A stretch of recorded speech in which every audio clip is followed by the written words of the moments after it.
Paix, amour, sagesse et justice sur vous, mes chers bénis de Yah.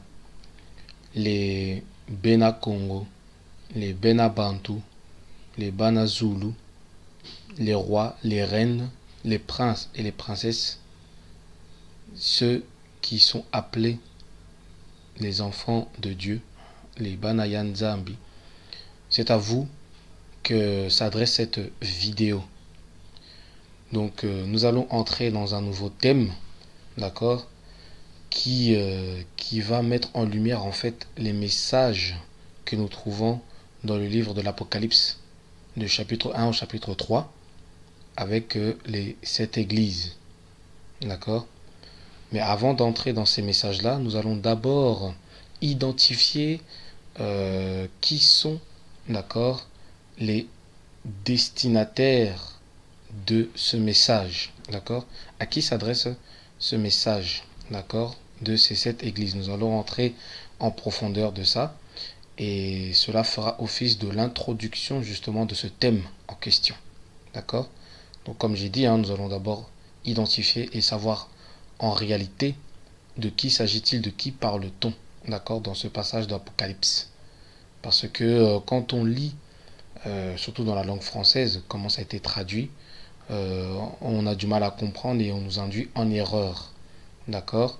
On veut nous faire croire que voilà, ce sont des messages qui sont adressés aux églises, mais en réalité, nous allons voir en profondeur avec l'aide de la langue bantou.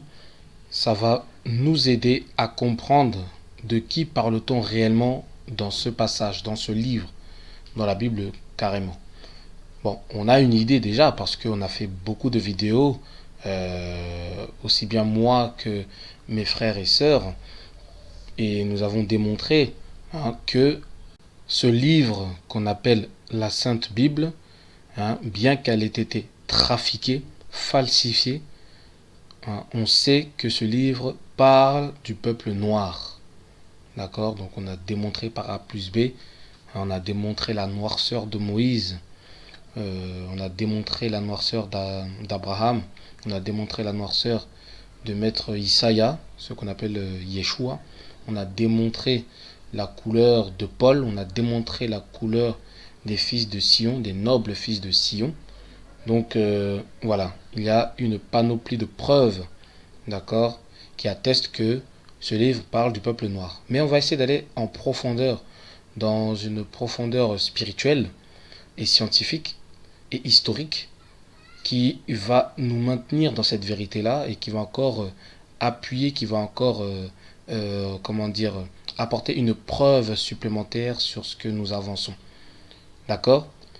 Alors sans plus tarder, nous allons entrer maintenant dans le vif du sujet qui, comme je l'ai dit tout à l'heure, sera l'introduction d'une succession de vidéos qui va venir ensuite et qui va nous permettre de comprendre le message dans les livres de l'Apocalypse. En tout cas, les 7 messages. D'accord.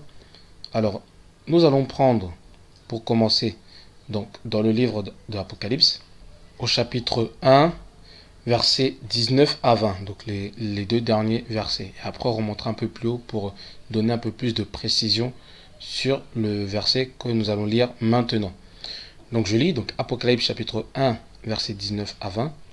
Donc c'est Isaïa, le fils de l'homme, que Jean a vu, et c'est lui qui parle et qui dit à Jean: écris donc les choses que tu as vues, et celles qui sont, et celles qui doivent arriver après elles. Le mystère des 7 étoiles que tu as vues dans ma main droite, et des 7 chandeliers d'or. Les 7 étoiles sont les anges des 7 églises, et les 7 chandeliers sont les 7 églises. Voilà. Donc on parle ici, voilà, de 2 éléments. On parle de 7 chandeliers d'or, d'accord, et de 7 étoiles. Donc là, voilà, il a bien expliqué sur les 7 étoiles. Voilà, ce sont les anges des 7 églises. Voilà, les anges, donc les messagers. Ce sont des esprits qui donnent un message, d'accord, des anges, des esprits qui donnent un message aux églises. Et les églises, ici, on dit que les 7 chandeliers sont les 7 églises. Et en fait, les 7 églises ont on les décrit, enfin on donne au nom à ces 7 églises-là. Ça, on le voit au verset 11, donc on remonte un peu plus haut, et qui dit, donc c'est voilà le Seigneur qui parle et qui dit, qui disait, ce que tu vois, écris-le dans un livre et envoie-le aux 7 églises, à Éphèse, à Smyrne, à Pergame, à Thyatire, à Sardes, à Philadelphie et à Laodicée. Voilà, ce sont le nom des 7 églises. Et nous comprendrons plus tard qu'en réalité, les 7 églises-là, les noms qui ont été cités, correspondent en fait à un message particulier, hein, concernant une situation donnée. Donc je répète, les 7 noms des églises correspondent à 7 messages en fait, correspondant à une situation donnée dans l'espace et dans le temps. Dans l'espace et dans le temps. Je m'explique. Quand je parle dans le temps, ça veut dire qu'en fait, ce sont des messages qui traversent le temps, donc à des différentes époques. On voit qu'il y a un message donné. Et quand je parle dans l'espace, c'est-à-dire que c'est à différents endroits dans le monde, mais qui correspondent au même peuple. Vous voyez? Ce que je veux dire par là, c'est que le peuple noir, le peuple originel, peu importe le lieu où il se trouve, c'est-à-dire en Afrique, en Europe, en Asie, dans les îles ou dans les Amériques, eh ben, il subit, d'accord, la même chose. Ce message lui est adressé, peu importe à l'endroit où il se trouve et peu importe le temps, à l'époque où nous vivons actuellement. D'accord? Donc voilà en ce qui concerne, le nom de cette église que nous allons décortiquer plus tard. Mais pour aujourd'hui, nous allons nous focaliser sur donc les 2 éléments qui sont cités dans la Bible, d'accord, dans les versets qu'on a lus, c'est-à-dire au verset 20 qui dit que il parle des 7 étoiles qui sont les 7 anges, donc les anges sont les messagers, d'accord, et des 7 églises, le chandelier qui représente les 7 églises.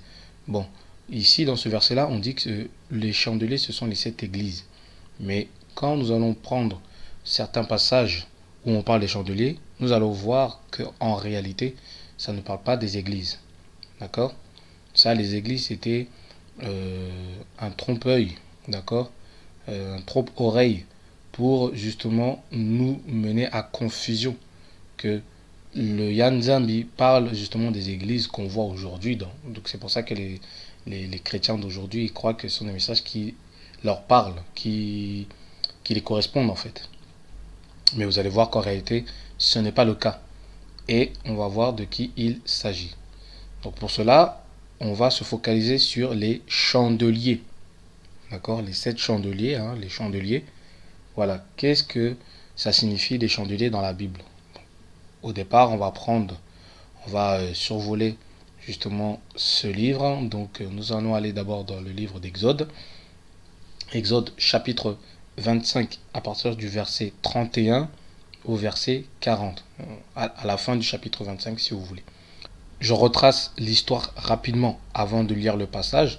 Donc il s'agit d'une vision que Yan Zambi a donnée à Massa concernant le tabernacle, là où Yan Zambi résiderait dans un moment temporaire pour qu'il soit auprès des siens, auprès de son peuple, afin que son peuple puisse l'adorer et lui adresser des prières. D'accord? Donc il donne des directives bien précises à Massa comment il doit construire le tabernacle. Et à l'intérieur du tabernacle, il y a ce qu'on appelle le chandelier, qui est d'or pur. Donc là, on va parler de ce chandelier-là, comment il est fait, voilà, comment le chandelier doit être bâti. Donc je lis à partir du verset 31 jusqu'au verset 40 qui dit ceci. Tu feras un chandelier d'or pur. Ce chandelier sera fait d'or battu. Son pied, sa tige, ses calices, ses pommes et ses fleurs seront d'une même pièce. 6 branches sortiront de ses côtés, 3 branches du chandelier de l'un des côtés et 3 branches du chandelier de l'autre côté. Il y aura sur une branche, 3 calices en forme d'amande, avec pommes et fleurs, et sur une autre branche 3 calices en forme d'amande, avec pommes et fleurs. Il en sera de même pour les six branches sortant du chandelier. À la tige du chandelier, il y aura 4 calices en forme d'amande, avec leurs pommes et leurs fleurs. Il y aura une pomme sous 2 des branches sortant de la tige du chandelier, une pomme sous 2 autres branches, et une pomme sous 2 autres branches. Il en sera de même pour les 6 branches sortant du chandelier. Les pommes et les branches du chandelier seront d'une même pièce. Il sera tout entier d'or battu, d'or pur. Tu feras ces 7 lampes qui seront placées dessus, de manière à éclairer en face. Ces mouchettes et ces vases à cendre seront d'or pur. On emploiera un talent d'or pur pour faire le chandelier avec tous ses ustensiles.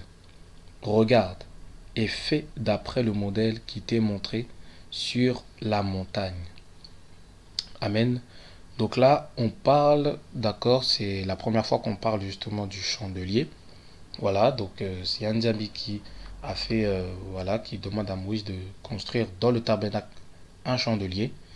Et ce chandelier-là aura pour but d'éclairer en fait la salle, d'accord, l'antichambre en fait où il y aura le tabernacle, d'accord. Et c'est là où, dans ce cas précis, la présence de Yanzambi sur le chandelier, parce qu'on sait que Yanzambi est la lumière qui éclaire le monde, et cette lumière qui se pose justement sur le chandelier, et ben ce chandelier là porte la lumière de Yanzambi. Vous voyez? Et c'est ça en fait, c'est tout un symbole en fait que Yanzambi voulait enseigner à son peuple, les Bena Congo, ce qu'on appelle Israël dans la Bible. D'accord? Donc, on sait que, voilà, ça c'est un chandelier. D'accord? Et nous allons voir encore d'autres passages qui parlent de ce chandelier-là et qui est en fait très représentatif. D'accord? Là, c'était de manière visible, de manière physique, avec des objets de valeur qui ont des symboles, comme j'ai dit, dans ce qu'on a lu dans le livre d'Exode. Mais si on prend par exemple le livre de Zacharie, où là, on voit que c'est vraiment... on voit que c'est une parabole en fait. On va le lire rapidement pour que vous compreniez. On va lire dans le livre de Zacharie chapitre 4 à partir du premier verset au verset 10. Donc, je lis. Donc, l'ange qui parlait avec moi revint, et il me réveilla comme un homme que l'on réveille de son sommeil. Il me dit, que vois-tu? Je répondis, je regarde, et voici, il y a un chandelier tout d'or, surmonté d'un vase et portant 7 lampes, et avec 7 conduits pour les lampes qui sont au sommet du chandelier.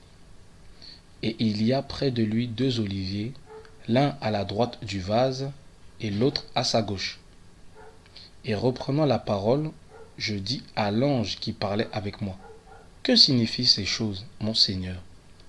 L'ange qui parlait avec moi me répondit, ne sais-tu pas ce que signifient ces choses? Je dis, non, mon Seigneur.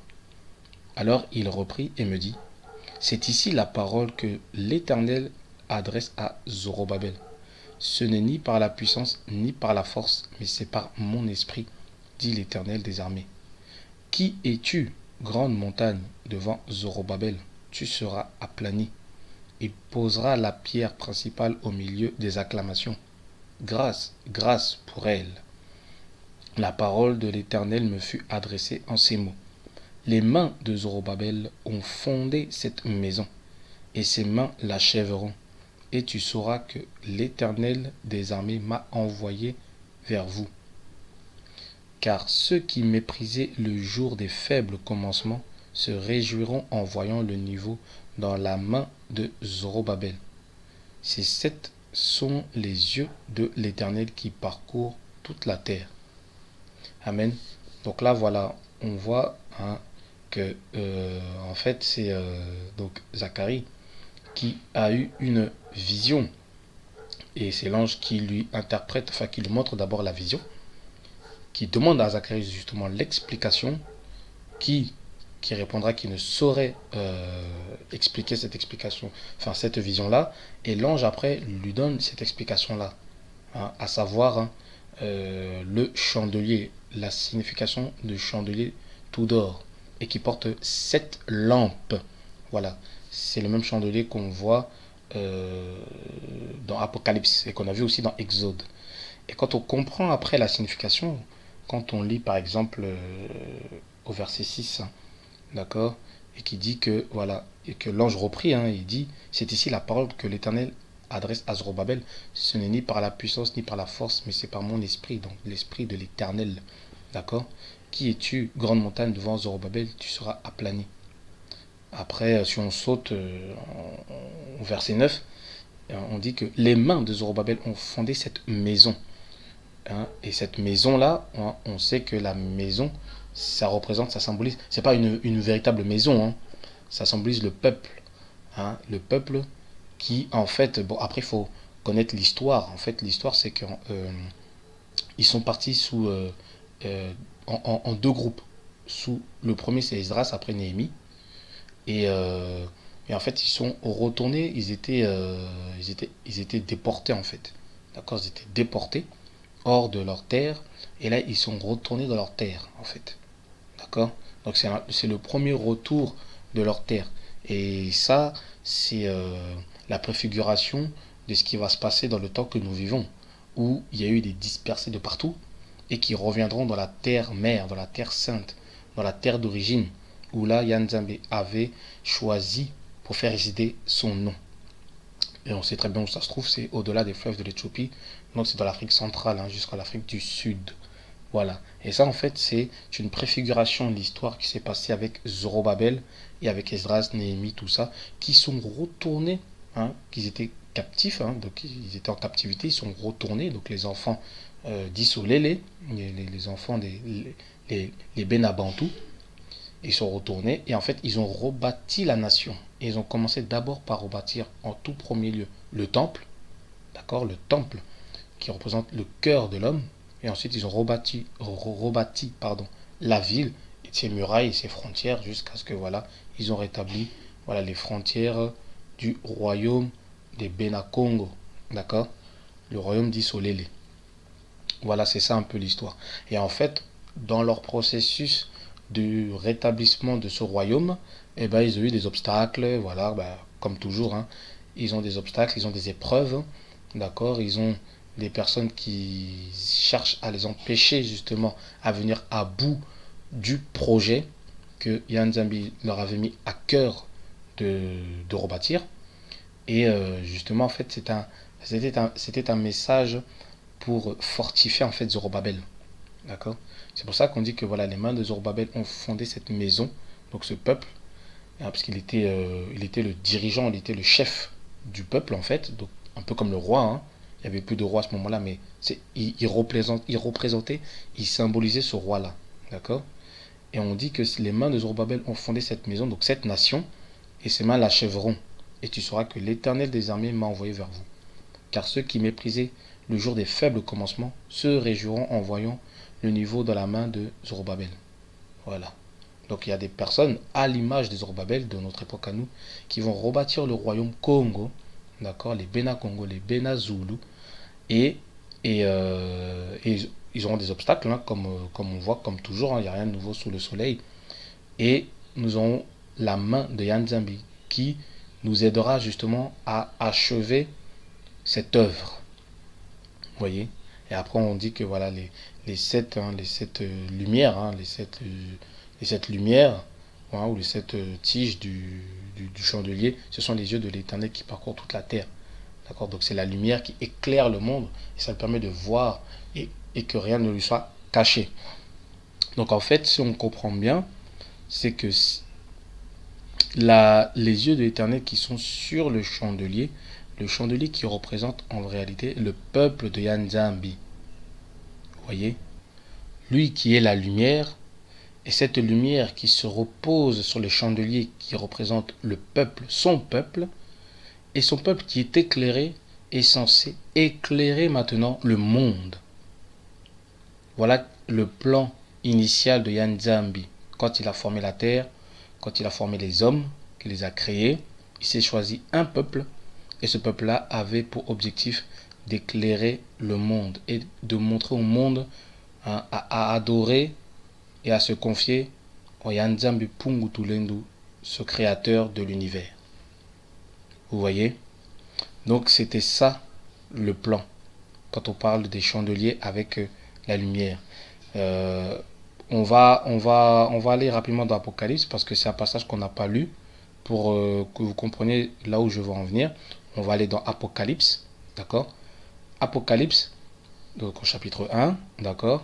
Et on va lire à partir du verset 12. Donc c'est Jean qui parle et qui dit: Je me retournai pour connaître quelle était la voix qui me parlait. Et après m'être retourné, je vis 7 chandeliers d'or. Voilà, on voit les 7 chandeliers d'or qu'on a expliqué dans Exode et dans Zacharie. Et après on dit: Et au milieu des 7 chandeliers, quelqu'un qui ressemblait à un fils d'homme, vêtu d'une longue robe et ayant une ceinture d'or sur la poitrine. Voilà. Donc on dit que le fils de l'homme était au milieu des 7 chandeliers d'or. Donc ça représente en fait la présence de Nzambi au milieu de son peuple. Parce que quand on parle des 7 chandeliers d'or, là on dit que les 7 chandeliers ce sont les églises. Donc on sait que les églises c'est un peuple. Mais c'est pas le peuple dont on veut nous faire croire, dont on nous apprend dans les églises en fait. Ça représente donc les chandeliers, ça représente le peuple. Et les chandeliers, le chandelier, c'est là où on pose la lumière. Vous voyez? Et la lumière c'est qui? C'est le créateur lui-même, Nzambi. Donc, et cette lumière qui se pose sur les chandeliers, donc cette lumière, donc la présence de Nzambi qui se pose au milieu de son peuple. Voilà. C'est ça en fait. Et maintenant, on était dans l'Ancien Testament, on va aller dans le Nouveau Testament, et qui va confirmer ce que je suis en train de dire. On va prendre le livre de Matthieu, d'accord? Donc le livre de Matthieu au chapitre 5, versets 14 à 16, qui dit ceci, je lis. Donc c'est Isaiah Congo, donc c'est Mwanda Congo qui parle, et qui dit, donc il parle à son peuple, donc je rappelle que déjà, chose que je n'ai pas dit auparavant, quand tu es dans Exode et dans Zacharie, l'église n'est pas encore née, n'est même pas encore créée. On ne parle même pas de l'église. On voit déjà les chandeliers, vous voyez, qui représentent le peuple. Là, pareil, quand Isaiah Congo, Mwanda Congo va parler, il n'y avait pas encore l'église. L'église n'existait pas. L'église qu'on voit aujourd'hui, là, avec les bâtiments, les pasteurs, je ne sais quoi, ça n'existait pas à cette époque-là. Et qu'est-ce que Mwanda Congo dit? Il dit: Vous êtes la lumière du monde. Une ville située sur une montagne ne peut être cachée. Et on n'allume pas une lampe pour la mettre sous le boisseau, mais on la met sur le chandelier. Et elle éclaire tous ceux qui sont dans la maison. Que votre lumière luise ainsi devant les hommes, afin qu'ils voient vos bonnes œuvres et qu'ils glorifient votre Père qui est dans les cieux. Donc voilà, tout ce que j'ai dit, c'est dit dans ce passage-là, que j'ai dit que la lumière qui est Nzambi, qui se pose sur son peuple, et son peuple qui est censé éclairer le monde, à commencer d'abord par sa maison, donc son peuple, ses frères, la nation de Nzambi, la nation d'Isolele, le royaume Congo, les Bantous, et ensuite, petit à petit, voilà, ça s'élargit, ça s'étend jusqu'aux extrémités de la terre. C'est pour ça que Nzambi, Isaiah Congo, il a dit c'est dans Actes des Apôtres qui dit que vous recevrez une puissance. Le Saint-Esprit viendra sur vous et vous serez mes témoins. Non, d'accord, il dit, bon, je vais prendre les termes qui sont dits dans la Bible, mais voilà, qui dit à Jérusalem, dans la Judée, la Samarie, jusqu'aux extrémités de la terre. Voilà, ça commence d'abord à la maison, d'accord, en petit comité, et après ça s'agrandit et ça s'étend, et ça va jusqu'aux extrémités de la terre. C'est la même chose. C'était ça le plan initial de Nzambi. Voilà. C'est que lui, il est la lumière.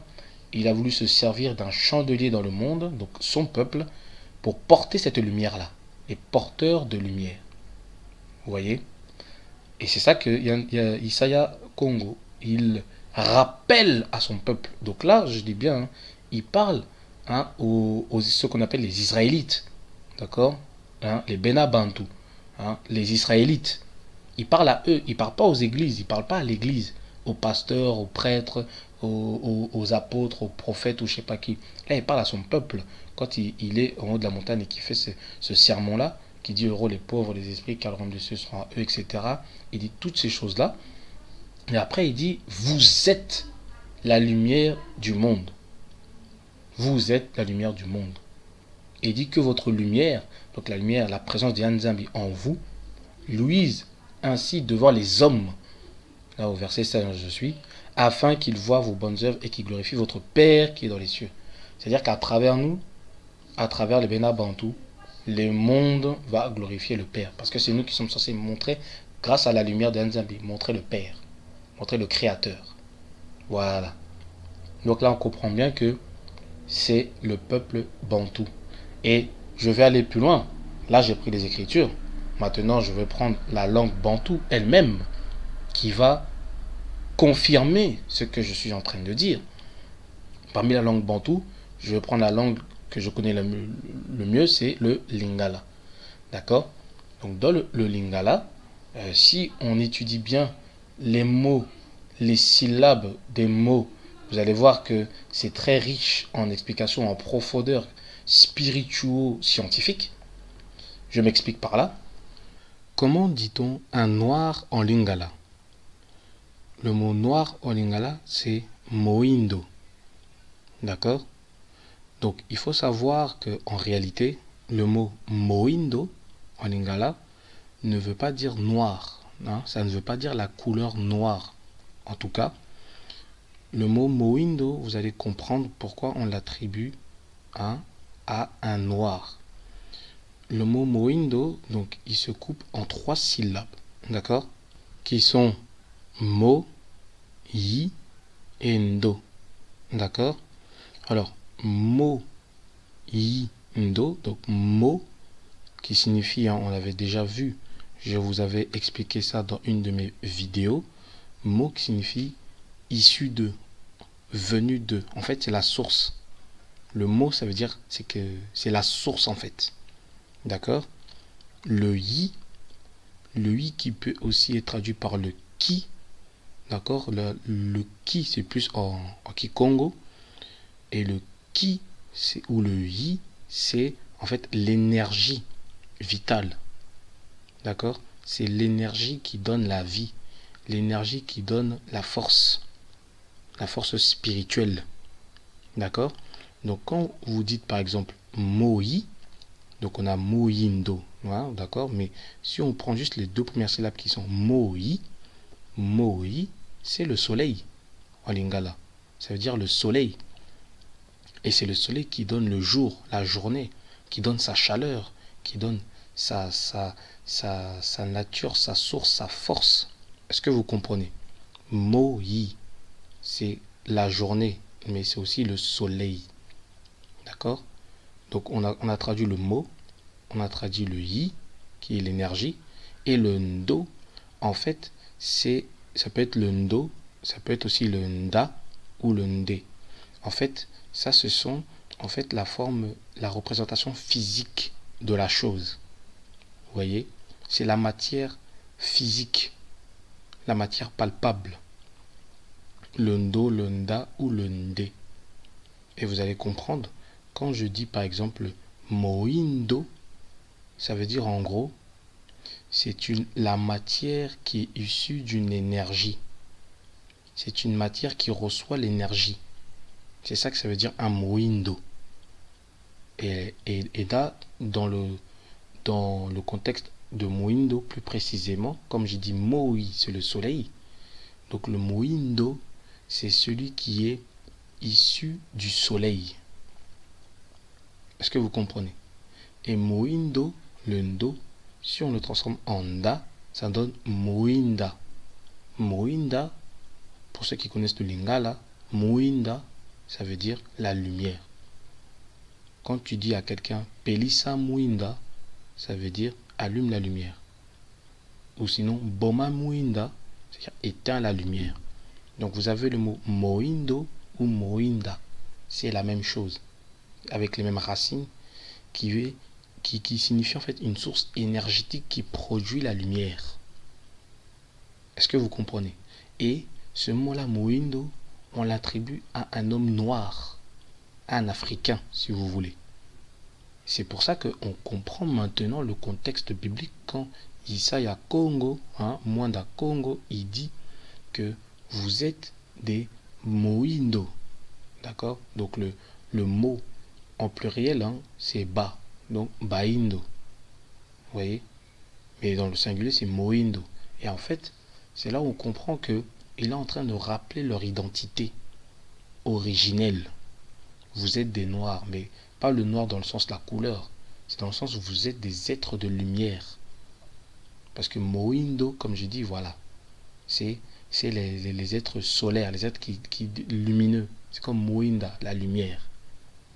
Donc est-ce que vous commencez à comprendre? Moindo, moinda. Vous voyez que c'est le même mot. Et si on va un peu plus loin, dans ce verset-là, il dit, vous êtes la lumière du monde. Boza baindo ya mokili. Mokili, c'est pareil. Quand vous voyez le mot kili aujourd'hui, c'est traduit par le monde.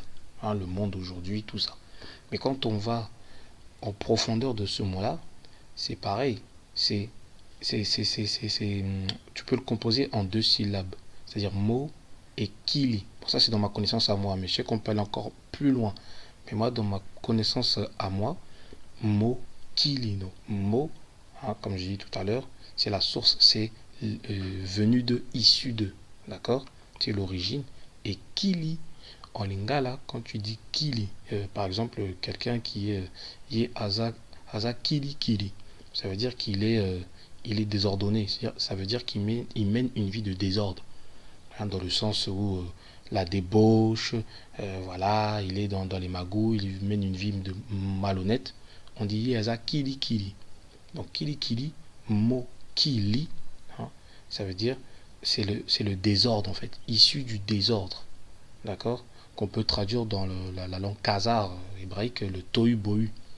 Tohu bohu qui veut dire informe et vide, mais qui symbolise en fait le désordre dans le monde. Donc mo kili, c'est ça. Et en fait cette phrase là que Isaiah Congo il dit aux Israélites, au Bena Congo, il dit que boza muinda ou muindo, c'est pareil.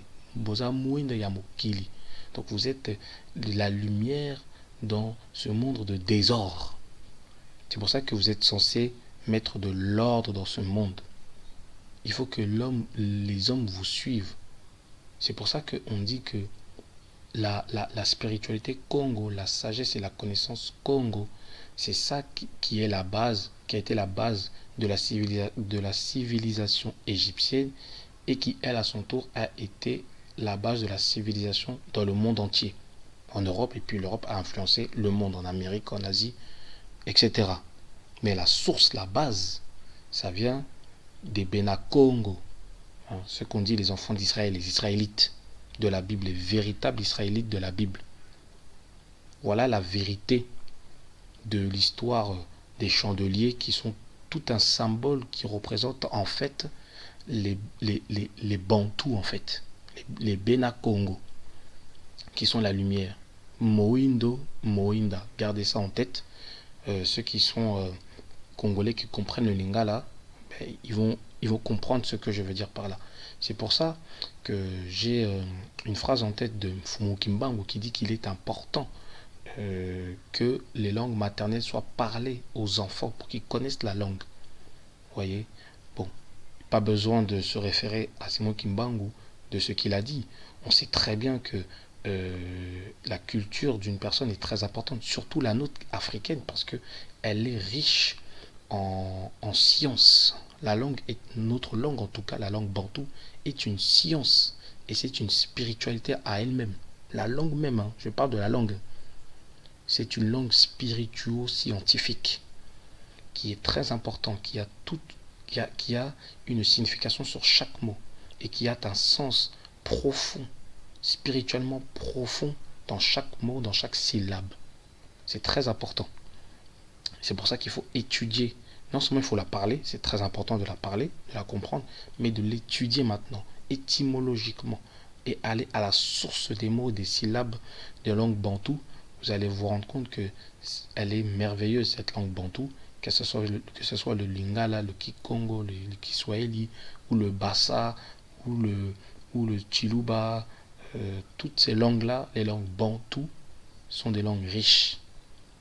Mais la langue kikongo, elle est un peu au-dessus parce que c'est la langue mère des langues bantou. Vous voyez? Si je continue maintenant dans mon exposé, d'accord? Donc, rappelez-vous, on s'est arrêté dans le passage de Issa Congo qui dit carrément que vous êtes de la lumière et que votre lumière, verset 16, hein, luise ainsi devant les hommes afin qu'ils voient vos bonnes œuvres et qu'ils glorifient votre Père qui est dans les cieux. Hein. Et on comprend quand on lit le verset 15, on n'allume pas une lampe pour la mettre sous le boisseau, mais on le met sur le chandelier et elle éclaire tous ceux qui sont dans la maison. Et ça, ils ont bien compris ça, nos ennemis, les Occidentaux, parce que leur but, c'était d'éteindre cette lumière. Et c'est ce qu'ils ont réussi à faire. Parce que si ces lumières-là sont éteintes, ou sinon ces lumières sont mises sous le boisseau, donc le boisseau, c'est une espèce de cube, en fait, qui, quand tu poses dans la lumière, en fait, ça enlève la lumière. Vous voyez? Si vous mettez cette lumière sous le boisseau, eh ben, ça n'éclaire plus la maison. Donc la nation, hein, de Yanzambi. Et c'était ça le but. D'accord? Avant de nous attaquer, c'est d'éteindre cette lumière. Donc quand ils sont venus, ils ont fait tous ces mélanges de spiritualité, hein, de religion, qui nous ont détruits. Ils ont éteint la lumière. Et ensuite, par la suite des temps, en fait, même quand on était esclave, on manifestait cette lumière. Dans quel sens? Dans les inventions. Il y a énormément d'inventions qui viennent de Noirs, mais qui sont cachées, car ils ont blanchi les personnages, hein, que c'est telle invention, par exemple la machine à laver, la machine à écrire que j'ai en tête là tout de suite, les feux tricolores, plein de choses comme ça, même les téléphones portables, il y a énormément de choses qui ont été inventées par les Noirs et qui ont justement été blanchies. Donc on les a cachés, on a caché l'homme noir. Quand on parle par exemple des grands savants musicaux, hein, comme Beethoven ou Mozart ou Shakespeare, lui qui était un philosophe, je crois, si je dis pas de bêtises, je sais plus quoi, ou un poète ou je sais plus quoi, ce sont des hommes noirs et ce sont des Baindo, hein, des êtres lumineux, des Baindo, et ils ont été blanchis, donc on les a cachés, donc on a mis la lumière, cette lampe, sous le boisseau, vous voyez. Et pareil, que ce soit, par exemple, vous tapez l'histoire de France, Bertrand du Guesclin. Bertrand du Guesclin, c'est celui qui a fait ce que vous voyez la France aujourd'hui. La carte de la France aujourd'hui, toutes ces grandes régions, c'est un homme noir, un Bantou, un Bena Congo, qui a formé cette France-là. Parce qu'en fait, l'histoire raconte que la France, à l'époque, c'était que l'île de France. C'est pour ça que ça s'appelle aujourd'hui île de France. Parce qu'à l'époque, la France était que l'île de France. Et toutes les autres régions, le Nord-Pas-de-Calais, la Normandie, la Bretagne, le côté de Strasbourg, à Marseille, à Bordeaux, dans la Gironde, les Basques, les Corses, toutes ces autres régions que vous voyez aujourd'hui, qui forment la France aujourd'hui, c'est justement cet homme-là, ce connétable, Bertrand du Guesclin, qui était un noir, et un noir bantou. Parce que l'histoire raconte qu'apparemment c'était d'origine camerounaise. Camerounais, c'est un Bena Congo, c'est un bantou. Est-ce que vous voyez? Et c'est lui qui a formé la France. Mais quand vous voyez les peintures aujourd'hui, le Bertrand du Guesclin, on va le peindre en blanc. Vous voyez? Et il y a énormément de gens comme ça, des Baindo, ces êtres lumineux qui ont marqué l'histoire, mais qu'on les a blanchis. Même Mahomet, j'ai fait une vidéo la dernière fois où je parle justement de l'histoire usurpée. C'est ça, ce passage-là, que Isaiah Congo il parle, que la lumière, hein, on ne le met pas sur le boisseau. Vous voyez, on ne le cache pas la lumière, on le met sur le chandelier afin qu'elle éclaire tous ceux qui sont dans la maison. Et que notre lumière luise ainsi devant les hommes. Donc il faut qu'on retrouve cette lumière-là, ce baindo, ce moindo, le véritable moindo, qu'on récupère ce moinda qui s'est caché en nous, qu'on le fasse ressurgir. Il y a plein de personnes comme ça. J'ai en tête aussi un homme très connu qui s'appelait Saint-Maurice, que Saint-Maurice qu'ils ont blanchi alors que c'était un noir. C'était quelqu'un qui vivait à l'époque de l'esclavage, et que ce qui s'est passé, c'est que à l'époque d'un pape très très très inique, il s'est opposé, et son opposition a fait de lui un héros. Bon, il est mort martyr, mais c'est son histoire a fait de lui un héros qui a été adulé dans toute l'Europe et partout dans le monde. Et d'ailleurs, il y a même un territoire où on a baptisé son nom, Saint-Maurice, vous voyez, ou sinon l'île Maurice, vous voyez, l'île Maurice. Dans le mot Maurice, il y a le mot mort. Mort en grec, si je ne me trompe pas, ou en latin, je crois que c'est grec, qui veut dire noir. Les morts, ce sont des noirs. Maurice, quand vous voyez Maurice, Morel, ça veut dire que ce sont des noirs à la base. Et il y a beaucoup de familles blanches qui portent ce nom-là. Leurs ancêtres, c'était des noirs. Vous voyez, le Saint Maurice en question que je vous parle, c'était un noir. Mais aujourd'hui, on le blanchit. Donc il y a plein de choses. Les Bahindo, ces êtres lumineux, ont été cachés. Ils sont cachés pour pas qu'on dévoile la vérité. Mais la vérité va finir par sortir. Est-ce que vous voyez? Donc, ce que je disais par là, voilà, c'était voilà la lumière, donc le chandelier qui représente le peuple de Hanzabi qui porte la lumière. Et quand on voit dans Apocalypse, hein, on voit dans les 7 chandeliers, et au milieu de 7 chandeliers, le Fils de l'homme, c'est ça, c'est le peuple Moindo. Amen. C'est le peuple Moindo. Et je vais finir par un dernier passage que nous allons voir que ce que je dis va encore être confirmé. Et ce passage, on le voit dans Lamentation chapitre 4. D'accord? Lamentation chapitre 4. Donc, on va lire le verset 1 et 2. Et on va sauter après, on va prendre un autre verset, toujours dans Lamentation chapitre 4, pour comprendre le contexte et qu'est-ce que cela veut dire dans ce qu'ils sont en train de dire. Ok? Donc, Lamentation chapitre 4, verset 1 à 2. Et quoi? L'or a perdu son éclat. Vous voyez, l'or a perdu son éclat. L'or, le chandelier d'or, vous allez voir, vous allez comprendre. L'or pur est altéré. Les pierres du sanctuaire sont dispersées au coin de toutes les rues. Donc là, en fait, c'est une métaphore, c'est une parabole. Les pierres du sanctuaire, donc en fait, c'est les pierres vivantes. Les pierres vivantes hein, qu'on voit dans 1 Pierre, hein, qui dit, voilà, approchez de Dieu, vous, pierres vivantes, rejetées par les hommes et choisies par Yanzambi. Voilà, les pierres du sanctuaire. Le sanctuaire, c'est cette maison spirituelle, comme toujours dans Pierre, il dit, former cette maison spirituelle. Et on dit, les pierres du sanctuaire sont dispersées au coin des rues. Donc là, les rues représentent le monde et il y a la dispersion. Donc les Bena Congo, les Bantous sont dispersés. Vous voyez, la dispersion.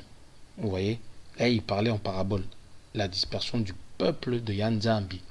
D'accord? Ça c'est le verset 1. Verset 2. Les nobles fils de Sion, estimés à l'égal de l'or pur, sont regardés, hélas, comme des vases de terre, ouvrage des mains du potier. Vous voyez, les nobles fils de Sion, estimés à l'égal de l'or pur. Là, on parle de l'or pur, ça représente aussi les chandeliers d'or. Vous voyez, les chandeliers d'or sont regardés, hélas. Donc, on sait que l'or, ça brille. Hein, on le voit dans le verset 1. L'or a perdu de son éclat. Ça veut dire que l'or pur était en éclat. Il éclairait. Vous voyez, la lumière. Et on dit que ils ont perdu, d'accord, qu'ils étaient égales de l'or pur, et bien ils ont perdu leur éclat. Qui ça? Les nobles fils de Sion, les Bena Congo. Vous voyez? Et ils sont regardés, hélas, comme des vases de terre. Les vases de terre, hein, la terre. Bon, on va pas s'attarder là-dessus. Vous regardez la couleur de la terre, c'est la couleur d'un noir, d'un moindo. D'accord? Ouvrage des mains du potier. On descend. on va aller au verset 7, d'accord, qui dit quoi? Verset 7 à 8, hein, ces princes, donc les princes des fils de Sion, hein, on parle toujours du peuple de Sion, hein, ces princes étaient plus éclatants que la neige. Voilà, on voit encore le terme éclatant, donc brillant, quelqu'un un peuple qui rayonnait, éclatant, plus éclatant que la neige, plus blanc que le lait. Ils avaient le teint plus vermeil que le corail, leur figure était comme le saphir. Voilà, on les compare à des pierres qui brillent, des pierres précieuses. Voilà, on voit encore le terme de la brillance, de l'éclat. Vous voyez? Et après le verset 8 qui est très très très très connu maintenant. Leur aspect est plus sombre que les noirs. On ne les reconnaît pas dans les rues. Ils ont la peau collée sur les os, sèche comme le bois. Donc ils sont encore plus noirs que noirs. Vous voyez? Donc on voit qu'on parle véritablement d'un peuple noir. Mais il y a des noms de code. Voilà. Il y a des noms de code. On parle des Baindo. Baindo. Voilà. Vous comprenez maintenant pourquoi le passage parle véritablement du peuple bantou. Hein. Vous comprenez maintenant pourquoi cette Bible parle du peuple bantou, les Baindo. Voilà. Donc, ça c'était sur le plan biblique. Maintenant, nous allons regarder quelques, parce que j'ai fait en fait quelques recherches, hein, d'accord. Et vous allez voir qu'il y a des choses très intéressantes. Donc, je suis allé sur un site. Le site c'est www.litonlibassa.com. Donc vous allez sur www, hein, donc je mets le lien, vous pouvez lire, hein, et vous pouvez y aller aussi, .litonlibassa.com. Je vais vous prendre quelques extraits.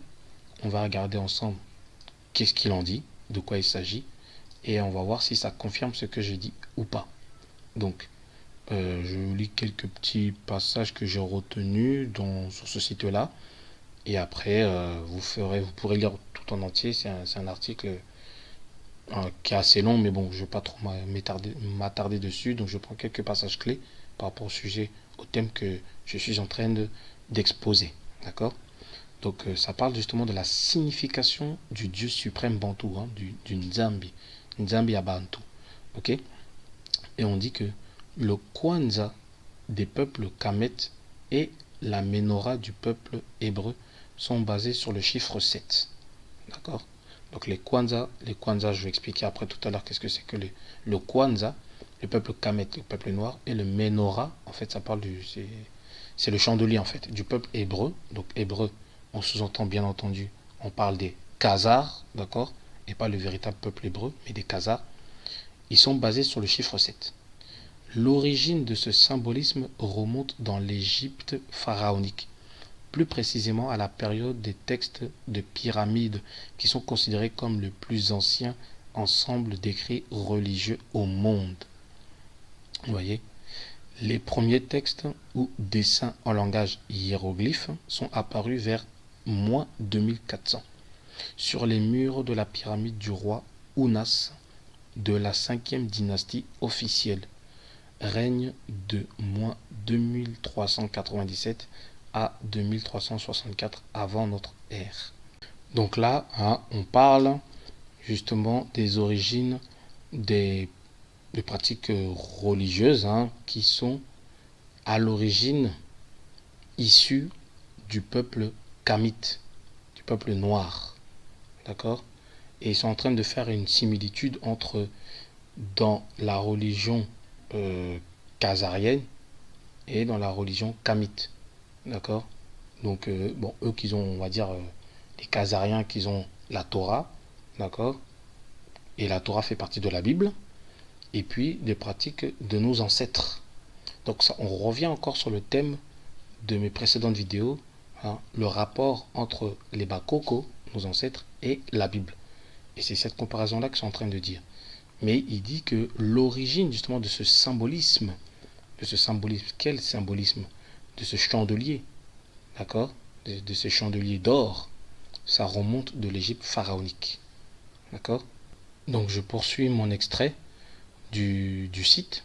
Donc lors de leur séjour en terre égyptienne, les Hébreux ont carrément copié le symbolisme du nombre 7 et son matérialisme inventé en Égypte. Le vocable hébraïque Zaïn, signifiant 7, est parenté à l'égyptien Sephet et aux langues d'Afrique noire moderne, en est une évidence irréfutable. Chez les juifs, donc les Khazars, le chandelier joue aussi un rôle très significatif dans le culte.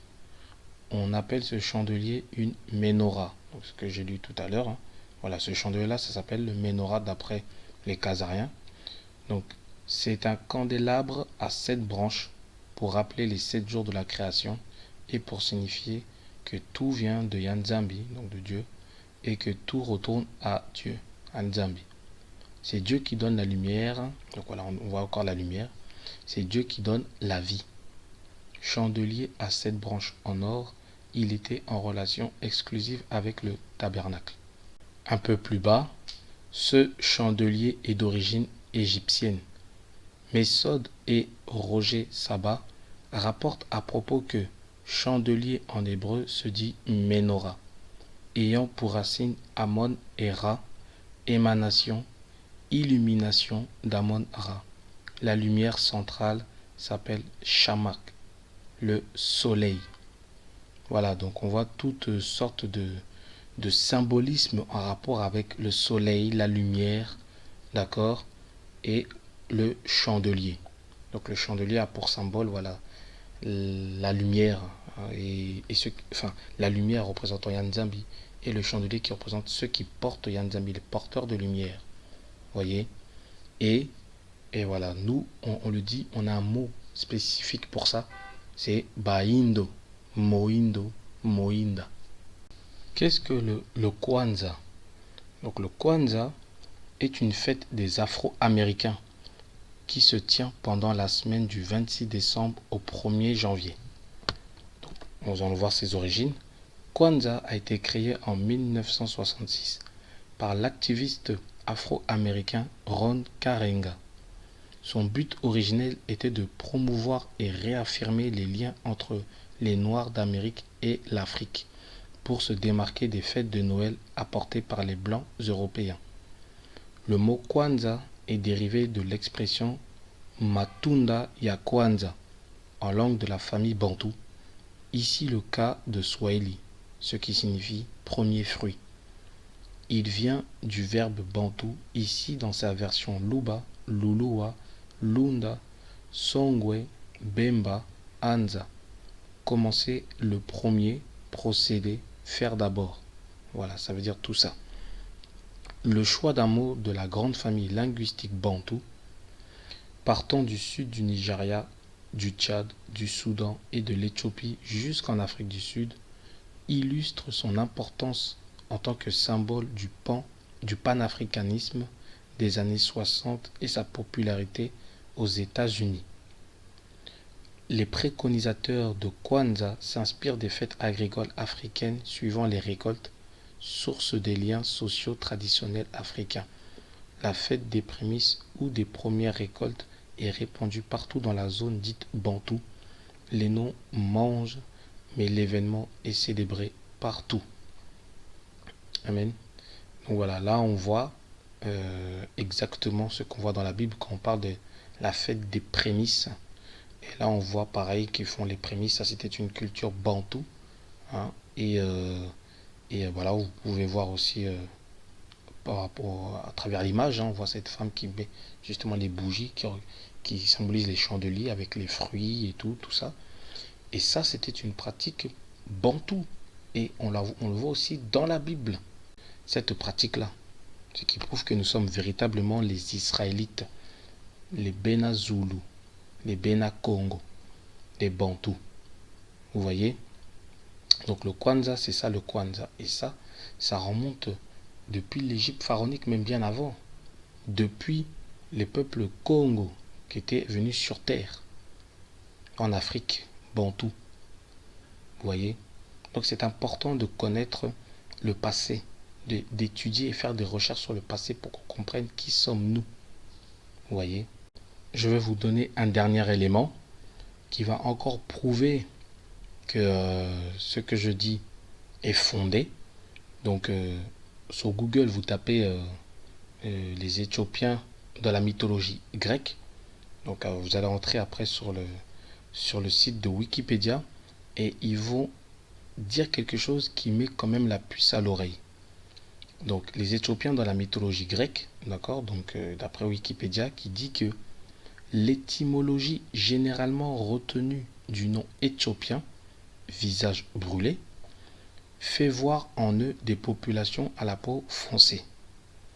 Pour sa part, le linguiste Jean Houdry a proposé de repousser cette étymologie unanimement admise pour voir à l'origine dans les Éthiopiens des visages brillants qu'il conçoit comme issus de très anciens mythes indo-européens.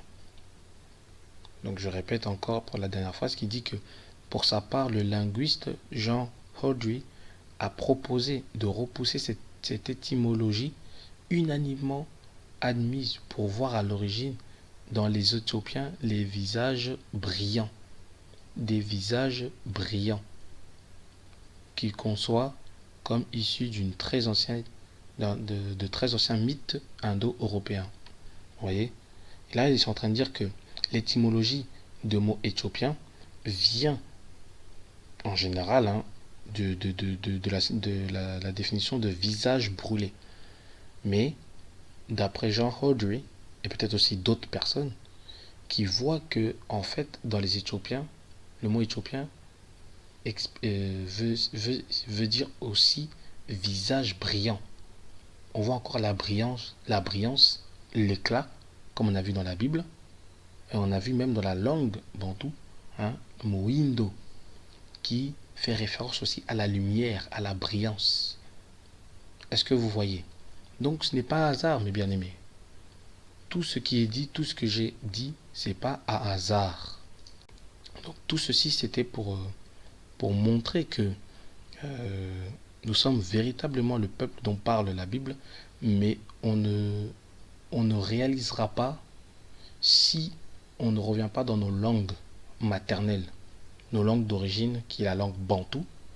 Donc dans la langue bantou, il y a le lingala, il y a le Chiluba, le Swahili, le Kikongo, Bassa et plein d'autres langues encore. Et si on ne fait pas ces recherches-là dans nos langues, la langue de nos ancêtres, on aura du mal à comprendre la Bible, on aura du mal à s'identifier à la Bible. Vous voyez? Parce que comme j'ai dit dans une de mes vidéos, la langue raconte l'histoire, la langue trahit l'histoire d'un peuple.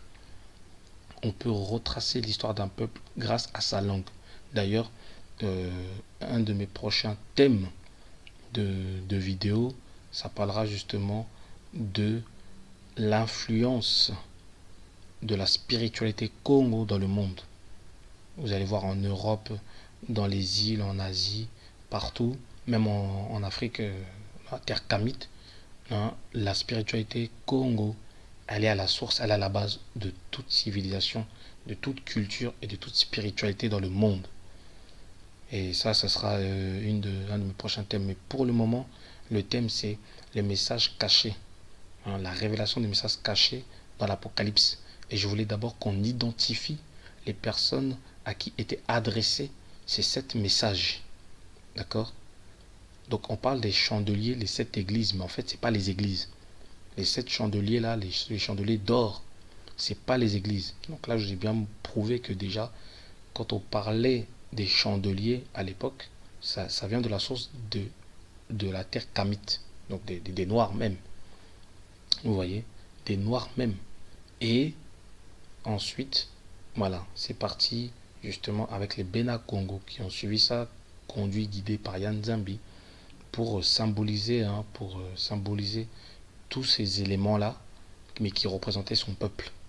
Et là, on n'est même pas encore au temps de l'église, qu'on parlait déjà des chandeliers d'or avec cette lumière qui est posée sur les chandeliers.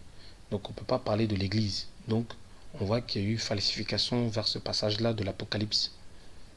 Donc quand Isaiah Congo, il parle dans l'Apocalypse et il dit d'écrire justement ces choses à Jean qu'il a vues, celles qui sont à venir et celles qui sont passées avant, le mystère des 7 étoiles et le mystère des 7 chandeliers d'or, les chandeliers d'or.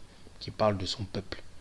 Et on va voir après la signification de chaque mot, hein, de chaque église en fait, qui correspond à un message bien précis. Éphèse, Smyrne, Pergame, Thyatire, Sardes, Philadelphie et Laodicée. Pourquoi ces mots-là? Ces mots qui sont grecs. Parce qu'il faut que vous sachiez que à ces époques-là, l'Europe était habitée par des Noirs, par des Baïndo. Ça, il faut le savoir, il faut connaître l'histoire. Et ce sont les locodermes, les Blancs, si vous voulez, qui sont venus et qui ont envahi toutes ces contrées-là par la suite. Mais au préalable, c'était habité par les Noirs. Dans toutes ces zones-là, d'Éphèse, de Smyrne, de Pergame, de Thyatire, de Sardes, Philadelphie, et Laodicée, et même d'autres endroits, même la Galatie, même l'Arabie en arabe, dans l'Arabie, c'était des peuples noirs qui habitaient. Au fil du temps, ils ont été vaincus, terrassés par les Blancs, et puis il y a eu des mélanges et tout. C'est un peu comme l'Afrique du Nord, si vous voulez. L'Afrique du Nord, aujourd'hui, on voit dans toute l'Afrique du Nord, le Maroc, la Tunisie, l'Algérie, Libye, l'Égypte, on voit des Blancs ou des types arabes. Mais au préalable, à la base, c'était des Noirs.